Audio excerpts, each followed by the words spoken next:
La invasión rusa de Ucrania ha estado ocurriendo por más de 18 meses y ha resultado costosa para el mundo.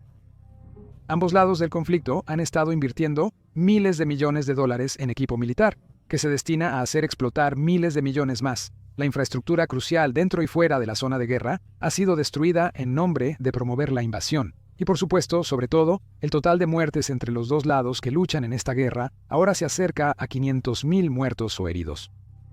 Aunque no se ve un fin para este conflicto, una de las cosas más productivas que los gobiernos, las organizaciones no gubernamental y las personas en todo el mundo deberían estar haciendo ahora es planear qué sucederá con los países involucrados una vez que se detengan los combates. Una forma productiva de evitar que esto se repita, sin involucrarse directamente en el conflicto, probablemente sea esta. Reconstruir la devastada Ucrania costará casi $500 millones estadounidenses, y lamentablemente, una factura tan grande no provendrá de la ayuda internacional. La carga de las reparaciones de guerra recaerá inevitablemente en el pueblo de Ucrania o Rusia. Todo resultado tendrá graves consecuencias. Ucrania no era un país rico antes de esto. De hecho, era el país más pobre de Europa.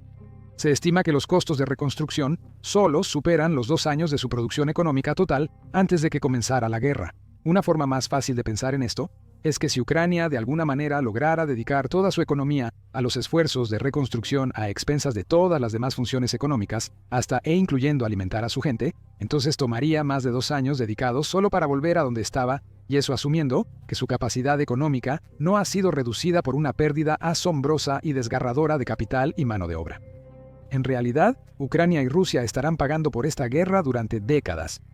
Como parte beligerante en esta guerra, es difícil simpatizar con este país, pero las dificultades económicas posteriores al conflicto solo causarán más problemas a futuro. Sería, seamos honestos, simplemente satisfactorio que la relativamente mucho más rica Rusia pagara reparaciones por los daños causados, pero diré que las reparaciones de guerra de una gran potencia militar después de una devastadora guerra en Europa se han intentado antes con resultados menos que óptimos, pero aún así es una solución que vale la pena explorar. También habrá soluciones menos populares, como las economías avanzadas de todo el mundo, pagando para que ambos países se pongan al día y puedan ser miembros productivos de la economía global. Esto se ha hecho antes después del final de la Segunda Guerra Mundial, y aunque podría ser menos gratificante si se maneja bien, podría resultar en resultados más productivos y pacíficos para todos los involucrados. Sería mejor darle al mundo otra Alemania o Japón que otra Corea del Norte, y la economía va a tener un gran papel en ese destino. ¿Pueden las economías rusa y ucraniana recuperarse de esta guerra en el transcurso de nuestras vidas? ¿Cuáles son las opciones más prometedoras para restaurar la funcionalidad económica a esta región? Y finalmente, ¿proporcionar asistencia económica a Rusia simplemente haría que otros países alrededor del mundo sean más propensos a participar en hostilidades? Rusia proyecta una imagen de fortaleza económica y militar al mundo, pero en realidad está muy por detrás de las verdaderas superpotencias globales en ambos aspectos, salvo por su riqueza en recursos naturales y su vasto arsenal nuclear, los dos factores que la mantienen como un actor relevante en el escenario internacional. Si Rusia reconstruye una economía funcional tras la guerra, sería algo nuevo, no un retorno a la normalidad, ya que nunca ha tenido una economía realmente próspera. Si de verdad va a crear una economía diversificada y estable tras la guerra, deberá considerar las lecciones aprendidas a pulso. El país atravesó la revolución industrial mucho después que otros países de Europa occidental, y aún entonces estaba significativamente rezagado. La servidumbre, donde los campesinos servían a los nobles terratenientes, solo se abolió en 1861. Desde entonces, Rusia adoptó la industria y estaba creciendo, pero una gran concentración de esa nueva riqueza iba a la nobleza, y para la revolución bolchevique en 1917, el país aún era principalmente agrario. Durante un periodo, la economía soviética logró ciertos avances. Su énfasis en la industria pesada hizo que el país creciera más allá de la agricultura, siendo por un tiempo la segunda economía más grande del mundo, aunque siempre detrás de Estados Unidos, y menos próspero per cápita que Francia, Reino Unido, Alemania o Japón después de la Segunda Guerra Mundial. Mucho de eso tuvo menos que ver con la gestión económica y más con la pura demografía. La Unión Soviética sufrió la mayor cantidad de bajas durante la Segunda Guerra Mundial. Las estimaciones varían entre 8 millones y 11 millones perdidos en combate y 24 millones de civiles perdidos. El único país que se acercó en términos de números brutos de pérdida humana fue China, que era un país más poblado para empezar.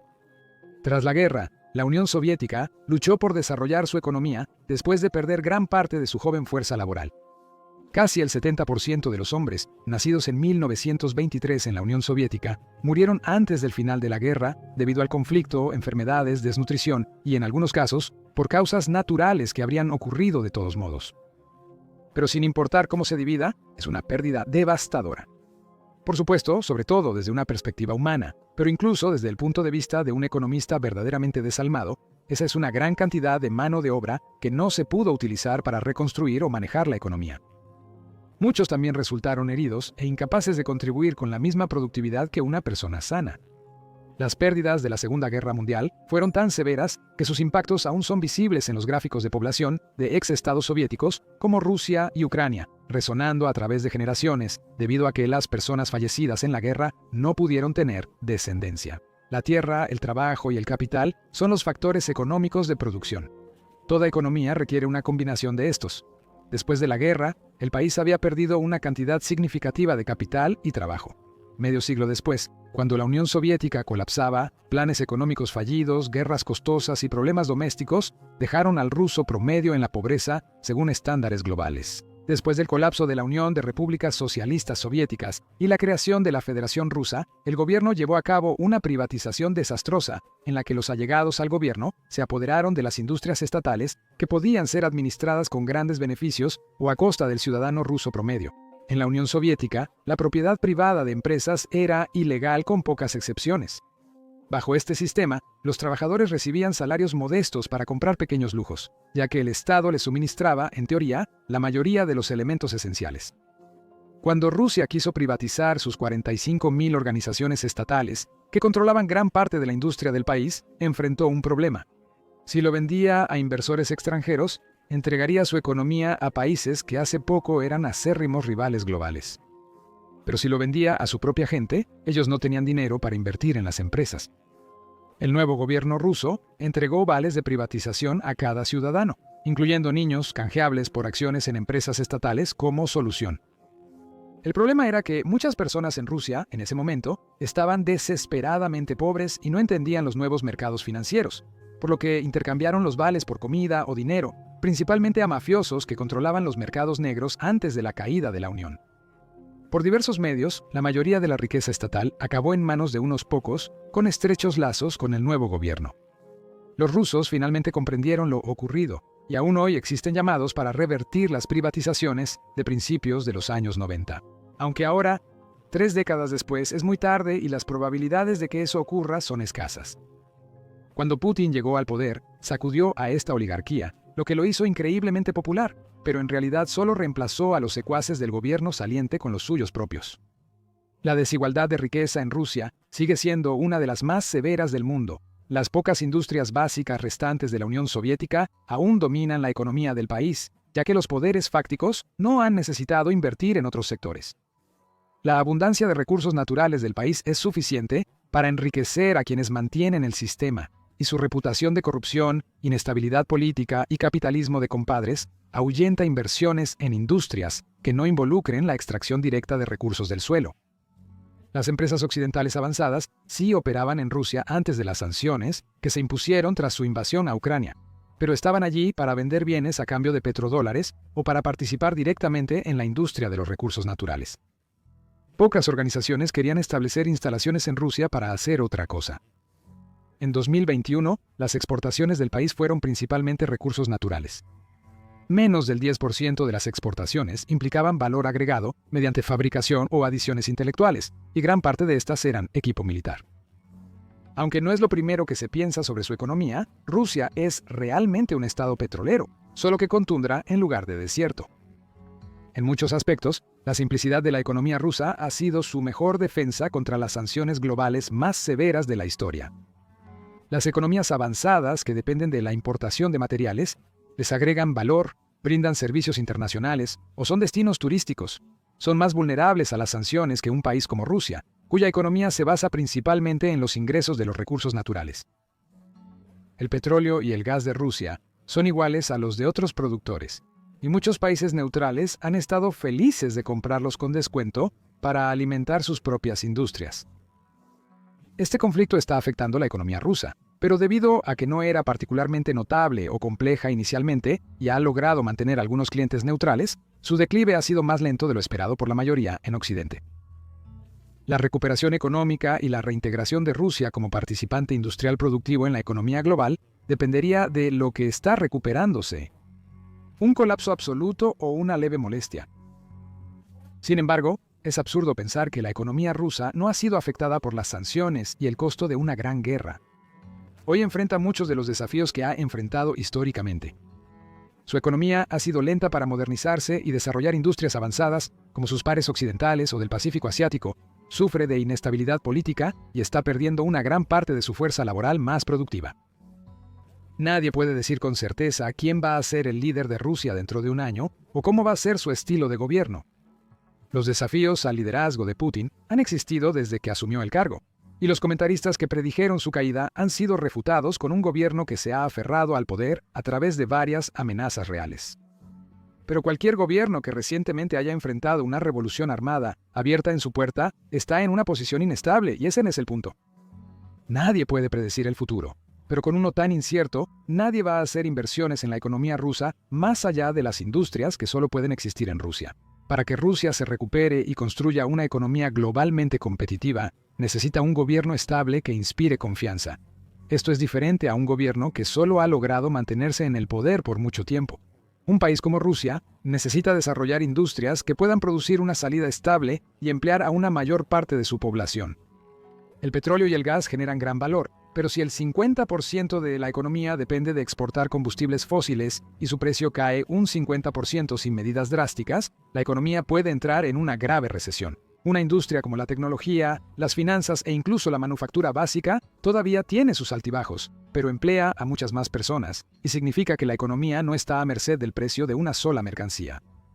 De alguna manera, y por terrible que sea, la invasión de Ucrania ha tenido algunos beneficios no intencionados para la economía rusa. En las últimas 3 décadas, Rusia ha tenido un reducido grupo de oligarcas muy ricos, una pequeña clase media empleada principalmente en recursos naturales o industrias afines, y una gran población con ingresos muy bajos. El ingreso medio en Rusia es equivalente a $6,000 al año, lo que significa que la mitad de Rusia vive con menos de eso. Las partes de Rusia que el mundo ve no parecen reflejar eso. Grandes ciudades como Moscú y San Petersburgo parecen cualquier otra ciudad del mundo en una economía avanzada debido a que la riqueza en Rusia está altamente concentrada y es muy regional. Las vastas extensiones, que rara vez son visitadas por extranjeros, están compuestas por comunidades exsoviéticas desesperadamente pobres, con devastadores problemas sociales o agricultores de subsistencia al límite. La extracción de recursos naturales en Rusia emplea a 2.7 millones de personas, incluyendo también los suministros de aire acondicionado por alguna razón. De cualquier manera, esto es solo una pequeña fracción de la población total de Rusia, de 143 millones, y las personas que no están empleadas en este sector han sido totalmente abandonadas hasta hace poco. Irónicamente, la guerra misma ha presentado algunas de las mejores oportunidades de empleo para las personas abandonadas en Rusia durante las últimas 3 décadas, ya que el gobierno se ve casi obligado a redistribuir la riqueza de los recursos naturales para pagar a las personas que van a luchar. Si Rusia quisiera reestructurar su economía tras la guerra, podría aprender de esto. Es crucial garantizar que la riqueza de los recursos naturales de la nación beneficie al país en su conjunto, en lugar de a un pequeño grupo privilegiado que soborna para poseer el país y a aquellos afortunados de obtener empleos en la única industria que genera dinero significativo en la nación. El gasto militar para pagar a soldados utilizados como estímulo gubernamental perverso no es nuevo.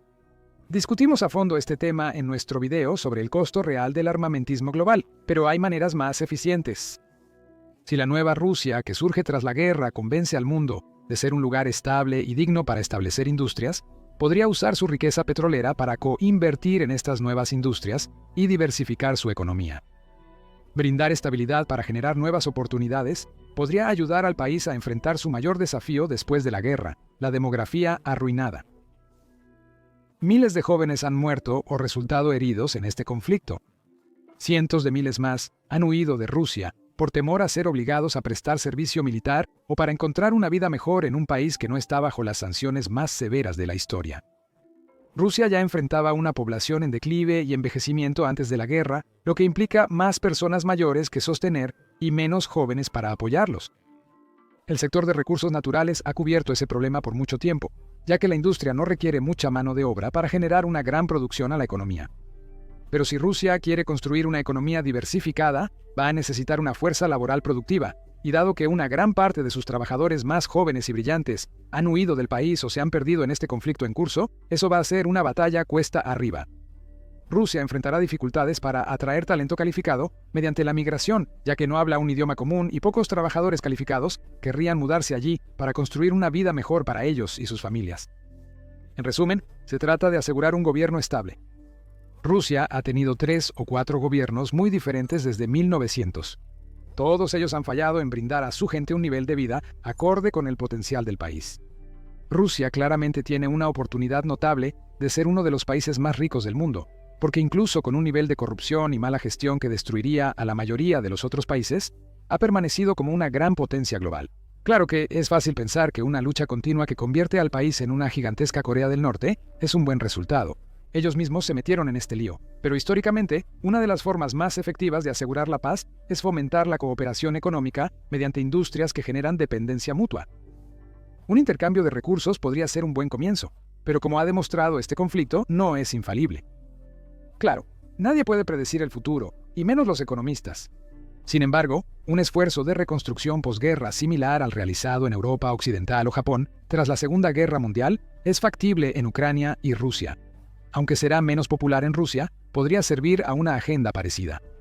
En 1945, el mundo se dividía en 2 facciones: capitalistas liderados por Estados Unidos y comunistas liderados por la Unión Soviética. Hoy, el mundo se vuelve más insular, con los BRICS, del cual Rusia es parte importante, alejándose del comercio e industria global que ha definido las últimas 3 décadas.